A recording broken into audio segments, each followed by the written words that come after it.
یہ سورہ بنی اسرائیل کی آیت ہے۔ اللہ نے فرمایا وَاذْكُرِ اسْمَ رَبِّكَ وَتَبَتَّلْ إِلَيْهِ تَبْدِيلًا، فرمایا اپنے رب کا نام یاد کرو۔ وَاذْكُرِ اسْمَ رَبِّكَ، اپنے رب کا نام یاد کرو۔ وَتَبَتَّلْ إِلَيْهِ تَبْدِيلًا، اور فرمایا سب سے کٹ کر اپنے رب کے ہو رہو، سب سے کٹ کر۔ وَتَبَتَّلْ، سب سے کٹ کر۔ اسلام کے اندر رہبانیت منع ہے کہ آپ سارا کچھ چھوڑ چھاڑ کے صرف اللہ کی بارگاہ میں بیٹھ جائیں، حقوق ضائع ہوں، یہ منع ہے۔ لیکن کچھ ٹائم تو ایسا ہونا چاہیے نا، وَتَبَتَّلْ إِلَيْهِ تَبْتِيلًا، جس میں دوسرا کوئی نہ ہو، ایک بندہ ہو، دوسرا اس کا خدا ہو، اور درمیان میں اگر ہو تو صرف وسیلہ مصطفیٰ ہو صلی اللہ علیہ وسلم۔ تو میرے نبی پاک صلی اللہ علیہ وسلم کے غلاموں، یاد رکھنا، ہمیں یہ حکم دیا گیا، ہمیں یہ بتلایا گیا کہ وَاذْكُرِ اسْمَ رَبِّكَ وَتَبَتَّلْ إِلَيْهِ تَبْتِيلًا، کہ اپنے رب کا نام یاد کرو اور سب سے کٹ کر اپنے رب کے ہو کے رہو۔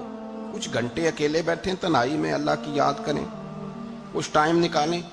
سیدنا عقبہ بن عامر رضی اللہ تعالیٰ عنہ ارشاد فرماتے ہیں، ترمذی شریف میں حدیث ہے، فرماتے ہیں میں نے نبی پاک صلی اللہ علیہ وسلم کی بارگاہ میں عرض کیا تھا کہ یا رسول اللہ، نجات کا ذریعہ کیا ہے؟ حضور، نجات کا ذریعہ کیا ہے؟ نجات کیسے حاصل ہوگی؟ ہم بچ کیسے سکتے ہیں؟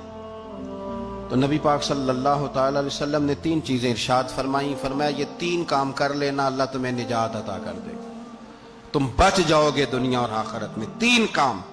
حضور کون کون سے؟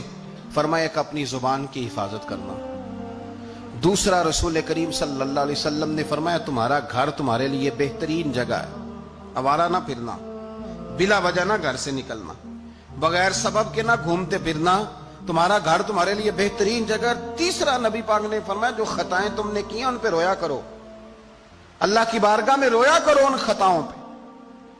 تو تھوڑا سا اپنے گھر میں رہ کر عبادت کا مزاج بنانا، تقوی کی طبیعت بنانا۔ میں نے بہت پہلے کہا تھا کہ بچوں کو نماز کی عادت تب ہوتی ہے جب اپنے گھر کے اندر ہم خود نماز پڑھتے ہیں۔ تو آپ گھر میں نماز پڑھیں گے تو بچوں کو نماز کا مزاج بنے گا، ان کو عادت ہوگی، تو تمہارا گھر تمہارے لیے بہترین عافیت کی جگہ ہے، نجات کا رستہ ہے۔ ابن ماجہ شریف میں ایک بڑی خوبصورت روایت ہے، حضرت عبداللہ ابن عمر رضی اللہ تعالیٰ عنہ فرماتے ہیں کہ ہم نے نبی پاک صلی اللہ علیہ وسلم کے ساتھ مغرب کی نماز پڑھی تو کچھ لوگ نماز پڑھ کے چلے گئے اور کچھ بیٹھے رہے، یعنی قرآن شریف پڑھتے رہے ہوں گے، اذکار کرتے رہے ہوں گے، درود و سلام پڑھتے رہے ہوں گے، وظائف کے اندر لگ گئے، کچھ لوگ بیٹھے رہے۔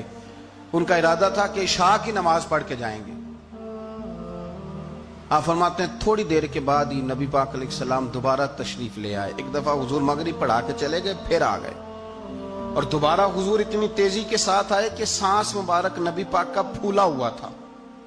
حضور آئے اور گھٹنے کے بل حضور بیٹھ گئے اور فرمایا ابھی ابھی تمہارے رب نے آسمان کا دروازہ کھولا ہے، اور اس نے تمہارے اوپر، یہ جو تم مغرب سے عشاء تک اللہ کی رضا کے لیے بیٹھے ہو، فرمایا ابھی اس نے آسمان کا دروازہ کھولا ہے اور تمہارے اوپر اس نے فرشتوں کے سامنے تم پر فخر فرمایا۔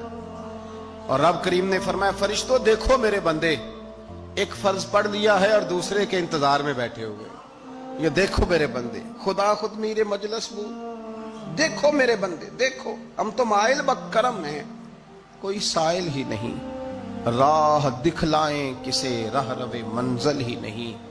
اور کہا تھا کہ کوئی قابل تو ہو، ہم شان کئی دیتے ہیں، اور میاں مانگنے والوں کو تو دنیا بھی نہیں دیتے ہیں۔